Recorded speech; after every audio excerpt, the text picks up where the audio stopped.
Il faut faire une distinction pour comprendre la chose entre l'être et le moi. Donc l'être d'Aristote et le moi de Freud. Parce que moi je parle de l'hypothèse qui le premier nom de la psychanalyse c'était la métapsychologie. D'accord? Métapsychologie, c'est pas la psychologie, hein, c'est une métapsychologie. Et il faut se rappeler qu'Aristote avait écrit un texte qui s'appelle Métaphysique. D'accord? Métaphysique qui est passé chez les intellectuels arabes, n'est-ce pas? Et c'est revenu chez nous.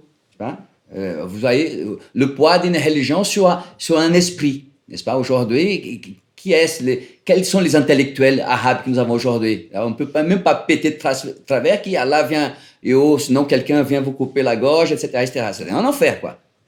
On ne peut pas réfléchir quand il y a un grand autre non barré, c'est-à-dire c'est le nom de Dieu, hein, de Dieu barbare, bien sûr, qui vient écraser l'esprit pensant.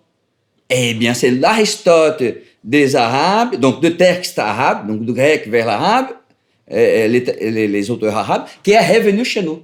Donc l'être auquel je fais référence, c'est l'être d'Aristote. Et le moi, c'est de Freud, mais c'est un moi que je pense qu'une réponse de Freud à Aristote.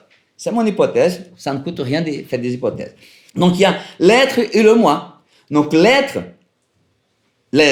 humain, hein?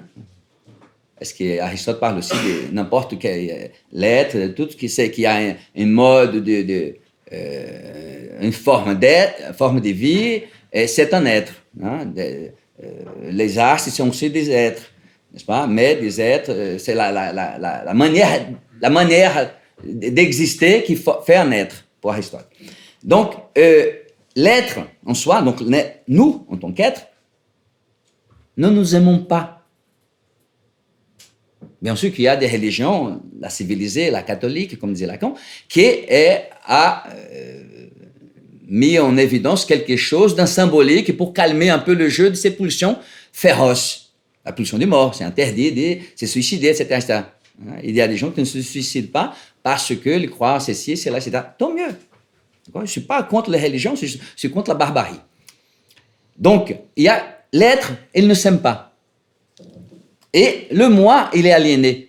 Et donc, tout ce que le moi ne convient pas au moi, il balance à l'extérieur, vers une autre partie du moi, donc vers ici. Donc, le moi que je parle, c'est celui-ci. Hein. Par exemple, mon moi ici parle à votre moi là. Voilà, c'est ça. Et le moi, pour se débarrasser de ce qui ne lui convient pas, il envoie vers une autre partie du moi, qui est consciente. Ou sinon, une autre partie du moi qui est inconsciente. Donc, met en place le dispositif de refoulement. Et les instances, elles ne sont pas d'accord entre elles. La question, c'est qu'il y a des instances qui n'ont pas d'intention. On oublie ça.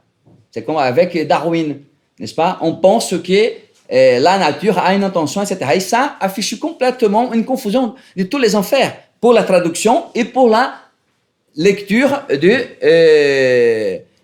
travail de Darwin comme celui de Freud. Donc, les instances, elles ne sont pas d'accord avec elles. Donc, pour terminer, il y a des instances qui n'ont pas cette intention-là. Le surmoi a une intention. Le moi a une intention. Le ça n'a pas d'intention. D'accord? Il faut penser toujours la libido, la pulsion, le désir. Ce qui est du champ de la libido et de la pulsion n'a pas d'intention. Ce qui est du champ du désir a une intention.